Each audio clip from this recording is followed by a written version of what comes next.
for Spiritual Living Leesburg. My name is Dan. We're so glad to have you joined us today. For 2024, our theme is A Grand Rising. And this month, our focus is Unstatus Quo. Today's message is Trauma 101, and it will be given by Reverend Charlene Banks. And I can't wait to hear what we're going to hear today. We are so glad you did this. Please feel free to add to the chat or in the comments any prayer requests or celebrations that you would like to have included later in the service when we provide our community spiritual mind treatment, which is a form of affirmative prayer. We invite you to get comfortable and relax into this moment as we officially begin our service with this welcoming video. Please join us as we create our sacred space. We set our intentions of deepening into our awareness and practice of our 5 pillars of spiritual living by lighting this candle in our virtual world. Our first pillar is sacred study, represented by the divine quality of truth. We use this pillar to recognize the importance of an open mind and the power of our minds. The second pillar is affirmative prayer, represented by the divine quality power. This pillar honors the power of prayer in our daily lives. Our third pillar is meditation and the divine quality of peace. This pillar reminds us of the importance of meditation and the peace we feel when we quiet our minds. The fourth pillar is circulation and the divine quality of life. We know that the great law of circulation works in our lives. As we give, so shall we receive. And the fifth pillar is sacred service and the divine quality of love. This pillar affirms our call to be of service to our world as we see through the eyes of love.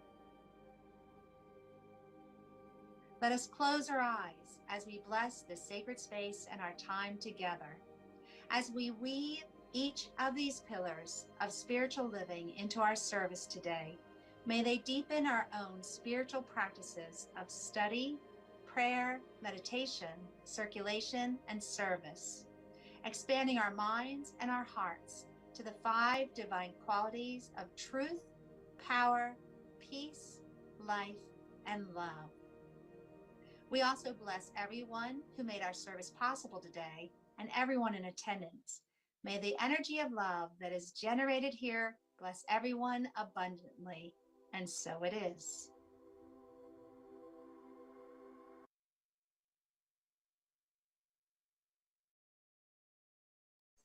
All right, everyone. And so it's time for our meditation. Thank you so much for joining us. And you heard Dan say that the title of our talk today is self-love. So I always use that. The title of our talk today is Trauma 101. So I always use that to pick out our meditation for today. And I will be focusing on self-love for our meditation. So begin by just taking a deep breath in and hold it. Then release. Take another deep breath in. Hold. And release. That is always a great way to begin. So, self-love. For the beginning of our meditation, we're going to start at the very, very smallest part of you that you can imagine. I want you to do a quick body scan, and I want you to find one little place, in particular, one little cell in your body. Think of the trillions of cells that you have. And we're going to pull out one little cell. And we're going to imagine that we're holding that little cell in our hand, just like that butterfly that you might be seeing on the screen. We're going to hold it gently gently, gently. And we're going to bless it. It is separate from all the other cells, but yet it's part of the one, right? It's what makes up you, all those little cells. And this little cell that you're imagining is held in your hands has a purpose. It is a job that it has to do each and every day. And its number one job is to care for you. It wants the best for you. That makes sense, doesn't it? So let's just take a moment looking at that little tiny cell and thank it for what it does for you each and every day.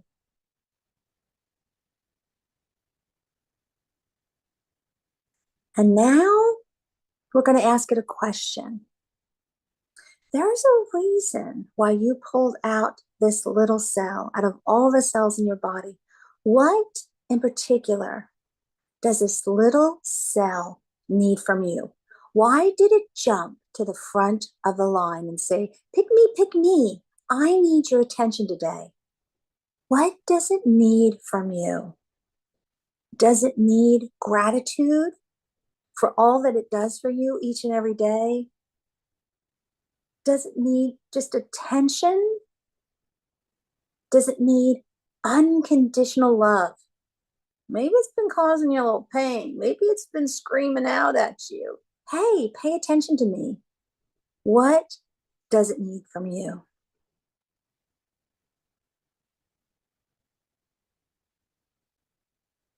You got your answer? Now, let's take a moment and just give this little cell what it needs. What does it need from you? And let's just shower that love, that gratitude, that attention. Let's just shower that little cell so that it knows it is loved.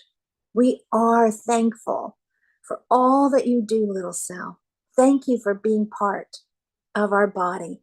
Thank you for being part of every single day. This little cell was with you when you woke up. It'll be with you through your day. It'll be with you when you go to sleep at night. Just thank it and bless it. And then return it to your body. Now, it's not alone in there. There's so many, like I said, there's like trillions and trillions of cells that make up you. So now we're going to do the same thing that we did with that one little cell, and we're going to do it to every cell in your body all at once. I want you to picture all the tiny little cells that make you, you. And I want you to go beyond your physical boundaries, right? We got these cells all making us up, right? Making up our body, the cells in our hair, the cells in the tips of our toes, the cells in our nails. But I want you to go beyond, and I want you to try to visualize all of you, not just the physical, but the emotional part of you, the mental part of you, and the spiritual part of you.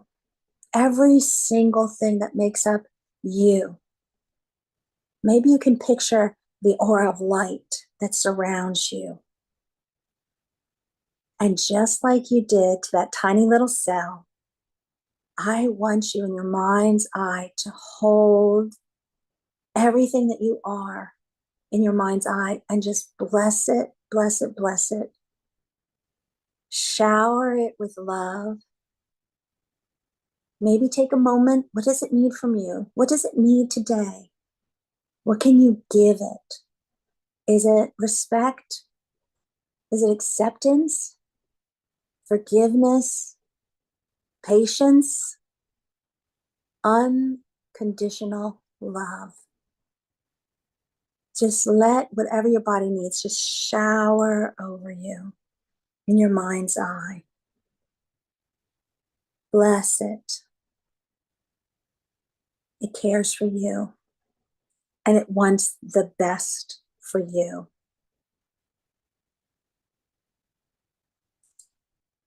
Now, take this moment and just express appreciation, breathing in, filling up your lungs, holding, releasing, and just knowing that you are amazing.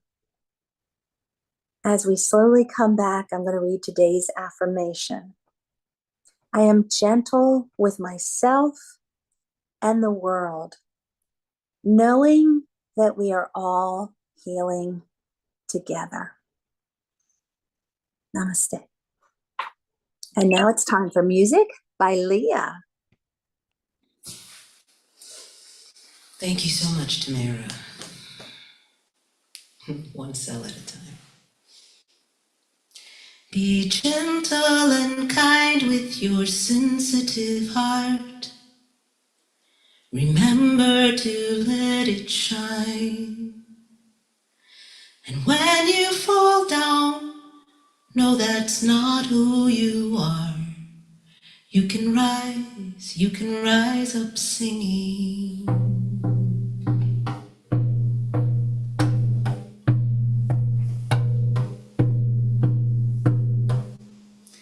Be gentle and kind with your sensitive heart.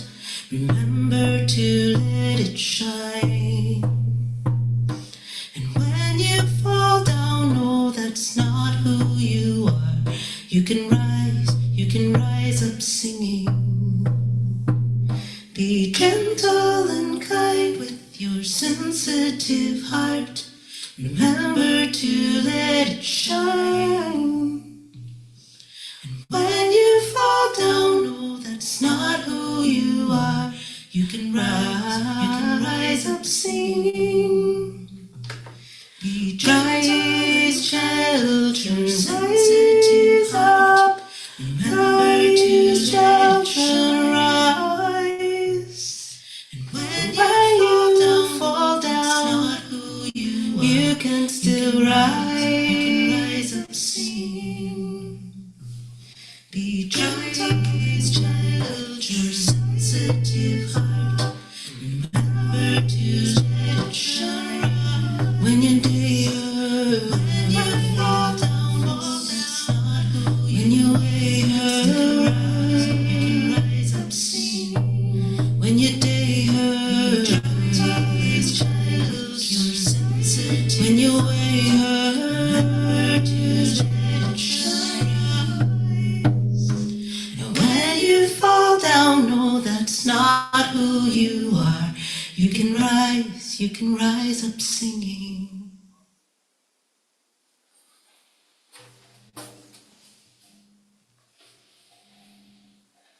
Wow, that was really amazing. I could have used 2, 3 more rounds of that. That was really great. I love that. You can rise up singing. Good morning and welcome to this talk. It is Trauma 101. Oh my. So as you know, I'm your spiritual director / reverend. And I've been talking, I know last month we talked about perfectly imperfect. And this month we're talking about the unstatus quo. And as I mentioned last Sunday, I love the way that we transition. I love the way that we started last month talking about nobody's perfect. Nobody's perfect. And why would I expect myself to be perfect if no one else is doing that? And so if we want to be just like everyone else, I guess in some way we kind of do. The whole trauma sometimes that we've gone through in life is that feeling of separate, feeling of other. And last Sunday we talked about the other. Who is the other? And it's usually anybody we've defined is not like us, therefore they're other, therefore they can't and they won't. And if there's one time when it's okay to really strive to be just like everybody else, it's nobody's perfect. And so for this talk, though, Trauma 101, it sounds like the beginning course when you start college and you take all the intro courses, everything's the 101 course. So that's the basics of trauma. So what is trauma anyway? I know that we think of trauma as something externally obviously debilitating, traumatic, or the trauma center, or in emergency rooms, they have the triage kind of station where we get measured in terms of how bad is your trauma, and whoever gets the highest score goes first, which is good, right? We want to stop the bleeding immediately and do all the things to make sure people are okay. However, is that the only kind of trauma that exists? No. I would argue that the worst and most debilitating trauma is the kind that goes unseen and unacknowledged even by ourselves. The trauma, that little tiny death by 1,000 paper cuts, the little things that chip away at our ability to be present, to be giving, and to be compassionate, those things that happen in everyday life can start to wear on us. And these things start to, the separation of us from our highest good starts to feel we're never going to get there. And there are many of us who are going through that right now, whether it is something, I want to say small, but again, there's no real, when it comes to the internal emotional trauma that we can face, it's not as egregious, not as obviously more or less impactful like it is when it's an external wound. We could tell, okay, if you're bleeding out, you go first, right? But when it's internal, there is those small things that add up, and then there's the big thing, but small and big and egregious and, oh, just shake it off. That's all based on your perception and your perspective. And it really comes into play when society starts to interact with each other. So I want to talk to you about this concept called adverse childhood experiences. They're called ACE. Have you ever heard the term ACE, adverse childhood experience? They're experiences that include traumatic events, some small, some big, that happen in a childhood, in a child's life, as a result of interactions, whether it's with their parents or their peers or their schoolmates or their teachers or someone in a leadership position. These experiences that happen in childhood, if you start to add them up, you get some sort of a score. So somebody did come up with an emotional or internal trauma triage kind of thing, that if you have gone through, for example, if you were the child of a divorce, if you've been physically or emotionally abused, if you've been neglected, if you were raised by a caregiver with a diagnosed or undiagnosed mental illness, if you were raised in a household with substance abuse, if you were raised in a household with violence, these are calculable items that when you add them up, the higher score means more stress, more toxic stress. And with these childhood experiences come defense mechanisms, their trauma response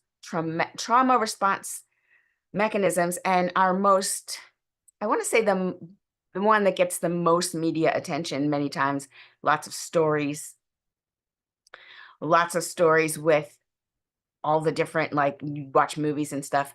One of the really egregious ones, the separation of personality. When somebody is so traumatized in their childhood that a part of themselves breaks off so that they can enjoy, I don't know, a field of flowers while this horrible thing happens. Personalities split, they break into pieces in order to handle the different traumas. That's the worst case scenario. And then it's all about the healing. So the reason that we identify what might have happened in childhood to cause this amount of stress and trauma, and how did you respond to it, the whole point of all of it is to heal from the trauma. It's to provide healing. And so if it were a therapeutic situation, the therapy might be comprised of treatments that work with integrating the different selves. And I don't have any experience with that. Not a psychotherapist, not a psychiatrist.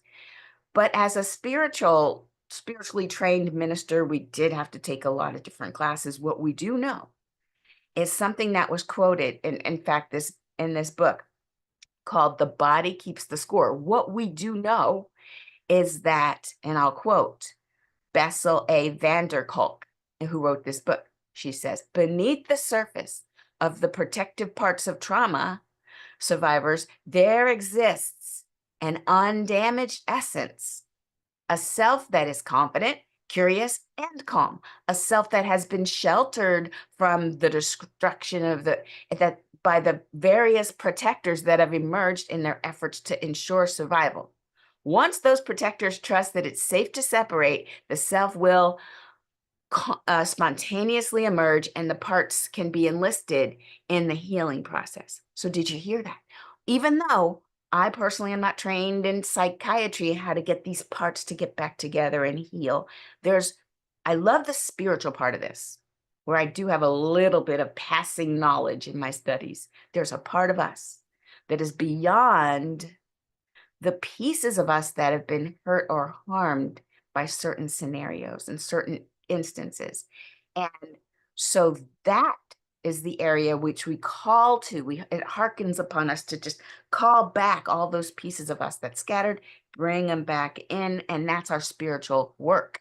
The spiritual healing, the treatment that we use when our souls have been our souls are whole, perfect, and complete, but parts of our childhood cause us to feel traumatized. There's something that we can call forth in each other, and it comes back together. How do we do it? Well, there's a lot of different approaches. In fact, Ernest Holmes, who founded our teaching, talks about calling upon the essence of who we really are and knowing that there's that higher self available to each and every one of us, knowing that that's our journey. We don't have to go anywhere except within, and to contact that higher self and then allow it to have its way with us. Ernest Holmes says that, of course, practitioners and reverends, he didn't have reverends in his time, I imagine. We formalized science of mind as a so-called religion, and he would just refer to everybody as practitioner, because obviously a person who practices this teaching would offer support and prayer, healing prayer, to anyone who is currently undergoing a separation of sorts. And Ernest calls it, he says, deep calls unto deep. So if someone is moving about in a state of disarray, maybe they're embattled by some fight with addiction in any way, or any sort of habitual self-harming kind of practice, that they could come to a practitioner who sees beyond their behavior, who knows the truth about them. And this person would get in the presence of something higher or deeper, whichever way you want to think of it. Because in that person who is experiencing what appears to be a lot of disarray, there's also something else. There's something higher. Who are they really? Something deeper, their spirit, their soul. That part can be reached. And sometimes we need a little help, right? So that person takes themselves to a practitioner who knows the truth for that person. I know the truth about you. You are whole, perfect, and complete. No matter what may have happened to you up until this point, inside, right where you are, there is the divine spark of perfect intelligence expressing itself right now. And even though the person who's there being prayed for could be crying with oh, I hope it's so, the practitioner knows it's so. And it's like Ernest says, deep calls unto deep. And I remember when I first took a class and I learned that phrase, deep calls unto deep. I remember rephrasing it because I was listening to a lot of hip hop at the time. I was like, yep, it's like game, recognized game. Am I right? And they were like, what? Deep calls unto deep. There's something in me when I see it in you. You don't have to see it for yourself, but there's something in you that's going to respond. And you're going to know that there's a part of you that will respond because we're all one. So we're pulling that knowledge of our connection to the divine oneness, and that's the part that does the healing. And it's not like I healed somebody when they came to me and I prayed for them. That's not how it works. I can't take credit. The healing process, which is already happening, took over. And what did I do? Well, like a doctor who might in that trauma center with the triage person who's bleeding out or whatever, they'll probably clean the wound, suture the wound so that the healing process can occur. The doctor's not going to sit there and command those cells that Tamara talked about. Now, you guys need to get together and join. No. The surgeon or the nurse practitioner, whoever works on that person, simply removes anything unlike the healing, any detriment, anything will get in the way, and then says, okay, do your thing, that your body will naturally return to its whole self. It naturally knows how to do that. We just need to remove what's in whatever's happening that's doubting it, that's blocking it, that's fighting against it, no matter how much we say we want it. There's a part of us that says, oh, but I'm going to sabotage myself a little bit. Oh, I really want that, but I'm going to put off the work it takes to get it. Why? Because not sure why. See a practitioner. Let's remove any doubt, any fear, because it's a trauma response. The trauma that we encountered as children, whether it's subtle, whether it was overt, whether they meant it or whether they didn't mean it. Were you neglected? Did they mean to leave you behind or did they just forgot? It doesn't matter. That child will internalize that trauma, respond to it in a way that makes sure that that doesn't happen again, and then go through life shifted a bit from their aligned person. Shifted a bit because, oh, the defensive posture needs to take place because we don't know if that's going to happen again. What happens when we remove that? What happens when we remember who we really are? It could be like removing the dirt from the wound and then allowing the truth of who we really are, that highest self, the deep that has responded, to take over and to come forth. Now, how can we, these are beautiful words. I still don't know how to do that. Granted, that's true. I've said a lot of flowery things. How would you do it? How exactly would you go about healing trauma that you might not even be aware of? And there's so many. I read a lot of ways I could explain trauma, but I feel like we get it. I feel like if you've got this far in life, you might have seen one or two things and you might still be a little twitchy because of it. So what I want to do is take us through a small practice that I recently experienced. It's a little bit of a meditation, but it's more like I'm walking you through something. So here's the deal. A lot of us have an inner critic. I would say all of us do. And it's my opinion that the inner critic came from our childhood trauma. Now, I'll say a few things. Maybe you can kind of relate to one or two. I am not enough. I'm not good enough for this. I'm not tall enough. I'm not smart enough to get this thing. I want this thing, but there's a doubt that I'm not enough. I won't ask you to show hands because I feel like every one of these, some of us will remember, oh yeah, felt like that real recently. Another inner critic might be, I don't belong. I'm trying to fit in, but I don't belong. I'm different.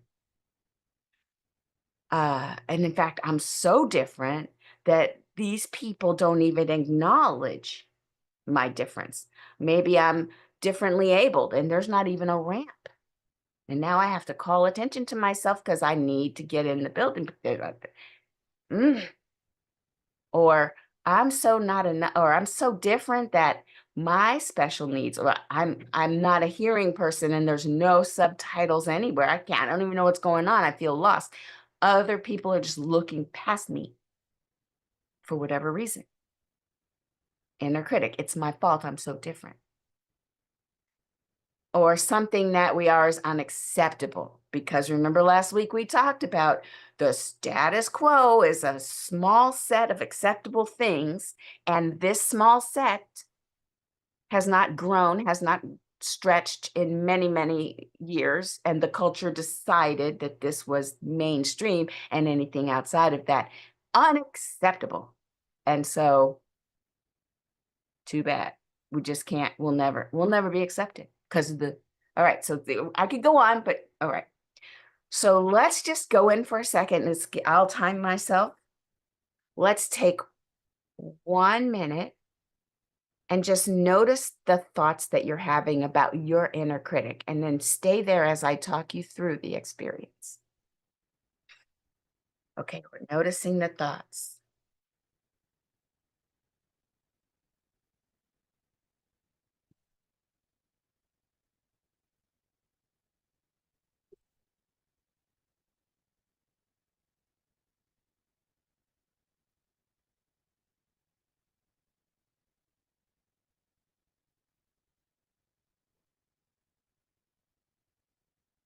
Without judgment, notice the thoughts.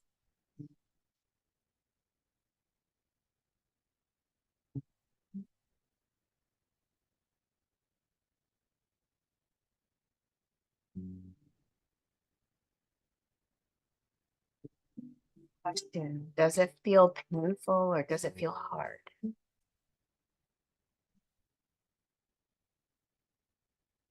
No judgment.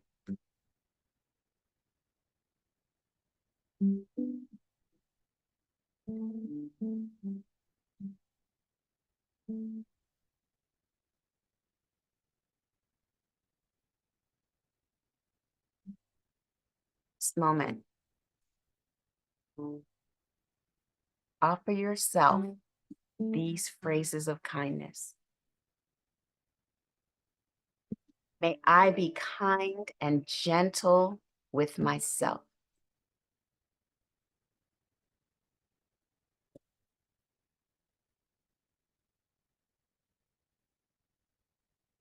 I trust that I'm doing my best.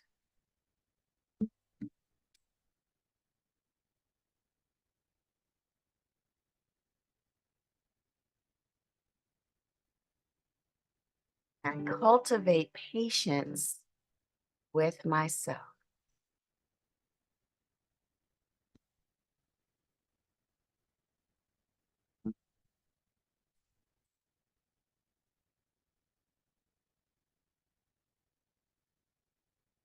What feelings are coming up? Does it feel hard or painful? Is it hard to accept this gentleness? You find it hard to accept your own offering of kindness. Bring someone to mind who loves you unconditionally. Someone who wants the best for you, is so happy for you when things go well. Now imagine them saying to you in these moments of self-critical nature, imagine them saying to you, may you be kind and gentle with yourself.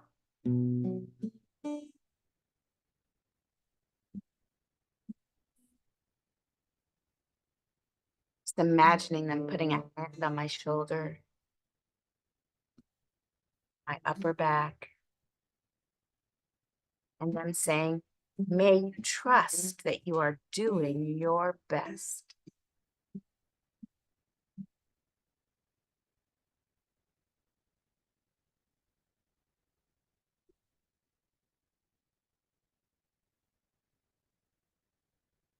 they're touching your cheek and saying, may you find patience with yourself.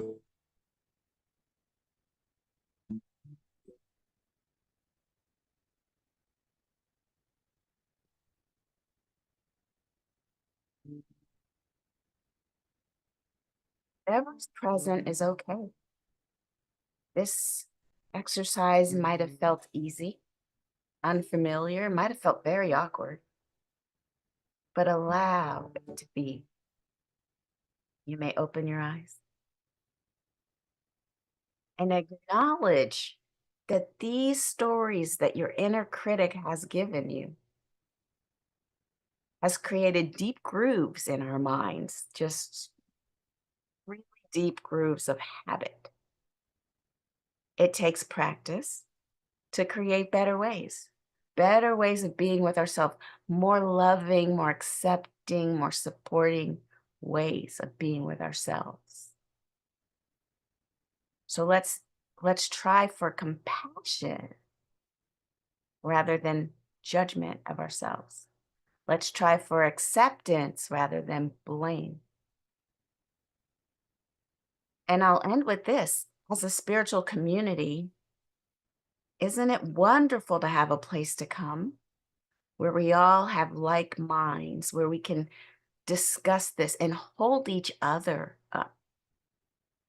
Much like that practitioner session I mentioned earlier, if we come together and talk with each other and share some vulnerabilities, what we'll find is safety and love for who we really are.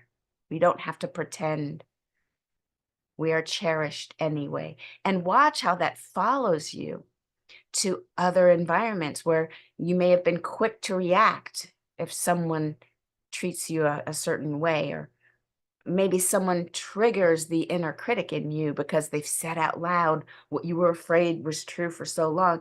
If you know that there's a spiritual group of people that's supporting you, that loves you, even though you too are not perfect, then we don't have to be as defensive. We don't have to run. We could, in our mind's eye, we have this spiritual, fierce team of people behind us.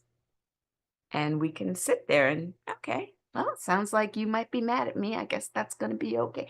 We're not as reactive. We're not as judgmental of ourselves or others because we've got a whole group of spiritual warriors with us. It's amazing. So try that on for size for this week. What I would love for you to do is this is just going to stay within your brain. When you find yourself judging yourself for not being whatever enough, if your mind wanders to those areas that, oh, I mean, I did okay here, but the closet's still a mess. Whatever it is you do to yourself, I'm sure it happens. Just, may I cultivate patience with myself? May I be kind and gentle with myself? That self-compassion as a response to the inner critic will actually silence that inner critic. All right, well, this has been wonderful. I hope I gave you a few tools to work with. Let's see if we have a couple prayer requests. Let's go in for our spiritual prayer. This is where I pray for our community and beyond. So let's go back to that space and just know that we are one with the divine presence. This divine presence is everywhere. There's no place that it isn't. And so in the space of divine oneness, where there's no separation between ourselves and the full universal force that is everywhere present at all times, all powerful, all knowing, it's right here, right now, as us, in us, through us, can be no separation. I speak my word that right now, what's also true is wholeness.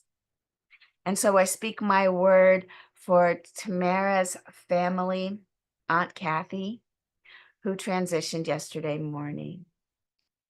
And we just know that Aunt Kathy is on her way to, or has already arrived at whatever's next, that it's just a transition to the next layer of existence. While she will be missed in her bodily form, that she is still present in the lives of those that loved her. Also, we celebrate Tamara's 90th birthday on Thursday, her father's 90th. 90th. Also, Kristen's grandma made 100 over the weekend. So many wonderful celebrations as well. And I speak my word for all of the places where there's some disarray happening, where there's earthquakes or wars and floods. I just know right where they are is the presence of the divine that's expressing itself even now through that experience. It's unfolding right now in a divine way that is whole. All right, so in this moment, I just give my thanks for all that has transpired here, knowing that seeds have been planted, they are germinating, and it is good. I release my word into the law, knowing that it's already done, and so it is. Ashe. Ashe. Amen. Thank you so much, Reverend Shar. And just as Reverend Shar has given us some practice, some techniques that we can take forward, I want to, rather than sing this song at you, which I always do lovingly, I want to teach it to you. I learned it very recently, and it's been serving me and serving my kids. So I want to make it so you can take it away. This is a song by Michael Stillwater. I'll sing it one time through, and then I'll break it into little bits that I hope you'll repeat after I sing just that bit. One by one, everyone comes to remember we're healing the world one heart at a time, one heart at a time. So here's the first bit. One by one, everyone comes to remember. One by one, everyone comes to sing that with remember. Me. One by one, everyone comes to remember. One more time. One by one, everyone comes to remember. We're healing the world. We're healing the world. Repeat that. We're healing the world. Let's put those together. One by one, everyone comes to remember. We're healing the world. One more time. One by one, everyone comes to remember. We're healing the world. One heart at a time. One heart at a time. One heart at a time. Sing that with me one time. One heart at a time. So all of that together. One by one, everyone comes to remember. We're healing the world. One heart at a time. One heart at a one by one. Everyone comes to remember. We're healing the world. One heart at a time. One heart at a. And then you can either go back to one by one and keep singing that, or end with time. So, to enhance our experience of this song, I'm going to loop it into a round, which obviously you can do if you're singing with a couple of other people, and or if you're alone and you want to embody this. I've been really doing a lot of embodied singing lately, just tapping the body using sign language rhythms. What I've been doing with this one is starting with a tap of my heart with my right hand. One by one, everyone comes to remember. We're healing the world, one heart at a time. One heart at a time. And if you're a lucky kid, if you remember being a small person, a younger person, and playing those hand games, for me, it's kind of like playing a hand game with my spirit. So it's an invitation. If you love it, jump in. If it's not for you, just absorb. One by one, everyone comes to remember we're healing the world one heart at a time. One heart at a one by one, everyone comes to remember we're one by one, everyone comes to remember we're healing the world one heart at a time. One heart at a time. One heart at a time. One by one, everyone comes to remember we're healing the world one heart at a time. One heart at a one by one, everyone comes to remember we're healing the world one heart at a time. One heart at a time. Holy Moses. Oh my goodness. Thank you. Thank you so much, Reverend Charlene, for the wonderful message. I especially loved what you did at the end with that extra meditation and a little teaser. I'm going to talk some more about pearls in a little bit, but I cannot wait to share what image came up while you were doing that in the part of your message. And Leah, oh my gosh. I love the little clapping that we were doing that you incorporated. And I was thinking, oh, this would be a great round. And sure enough, that's where you took us. Thank you so much for teaching us and giving us inspiration, ladies. All right, folks, now is the time to bless the donations that are shared with our center today. And they're getting a little echo, and Charlene pushes buttons and makes it go away. It's amazing. So at CSL Leesburg, we believe in the law of circulation, just like you heard in our opening video. So we are a tithing community.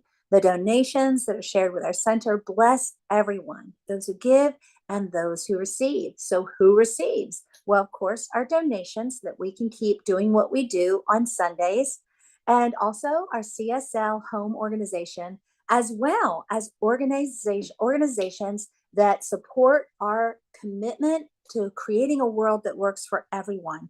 And we're always on the lookout for those organizations. Sometimes they're local, sometimes they're nationally, sometimes they're globally. And if you know one, please let us know so we can give to them. You can look on the screen, you can find a way to support. And odds are, if you're a regular attendee, you've already found one. And we thank you so much for your support. Now, I want you to take whatever you're giving, could be your time, your talent, your treasure, whatever you're giving, just hold it up and let's bless our gifts. Join me in this affirmation. The presence of spirit within me blesses everyone I meet, tends to heal everything I touch, brings gladness into the life of everyone I contact. Therefore, I am a blessing to myself, to humankind, and to the day in which I live. And so it is. All right, folks, we have some announcements. Charlene, I'm going to shock you. I'm going to surprise you. I'm going to slip in an announcement that hit me at the start of the service. This month is my 10-year anniversary from when I first walked through the doors and heard you speaking and joined CSL Leesburg. So a quick little announcement that it's my 10-year anniversary, and I'm so excited to share that with you. Now let's return to our regularly scheduled program by looking at the slide on the screen. Charlene meets with her friends and everybody else who's interested in exploring their dreams. You know, our subconscious is always trying to get through to us, even when we're fast asleep. And sometimes we need a little help interpreting our dreams. What is the message that is coming through? So on alternating Saturdays at 10 o'clock a.m. Eastern Standard Time, join us right here. Join Charlene and her friends. The next meeting will be August 24th. And they explore their dreams. They talk about their dreams. And it's really neat. Sometimes you need somebody who's a little bit removed from your life to help you see the message that's coming through. So the next one will be August 24th. All right, folks. So I did a little teaser. If you're new to CSL Leesburg, something that is near and dear to our heart is we hang out a little bit after our service, and we do something called pearls. And pearls is those little nuggets, something that you heard today in the message, the music, the meditation, that you go, oh yeah, there's something here there that I got out of this, and I want to share it with the group. And if you're new to us, this is also your time to hang out with us. Please introduce yourself so that we can officially welcome you. And we just kind of have our little, coffee hour virtually. So that will follow after we do this closing affirmation. So as we end this sacred time together, please once again put your hands over your heart. Remember what I said in the very beginning. It all begins with self-love. Remember what Charlene gave us about healing and silencing that inner critic. And remember the wonderful inspiration that Leah gave us in her song. We're healing the world one heart at a time. So now, join me in saying, I am love. I don't hear you. Let's try again. I am I am love. love. I am love. Love. I need that. It's just me talking to a screen. So I need you guys to unmute yourself and join me. All right, the next one. I want you to think of someone that you want to send this message out to. It can be someone who's in the room with you. It can be a friend, a relative, a spouse, a child. It can be a furry companion, or we know that we're all connected. It can be somebody on the other side of the world. You can just send this out, whoever needs this message. You ready? You are love. You are love. love. Oh, Ada. guys, I actually felt that. Thank you so much. I hope you felt it too. Now, put your hands up in the air for some love sprinkles as we remind ourselves it's all love. Here we go. It's all love. Wonderful. Thank you so much for joining us. If you can, please stay, hang out with us for a little bit. If you have to go on your way, understand, it's summertime. You got to get some things done. Know that we send you off with our love and our blessing. Bye-bye.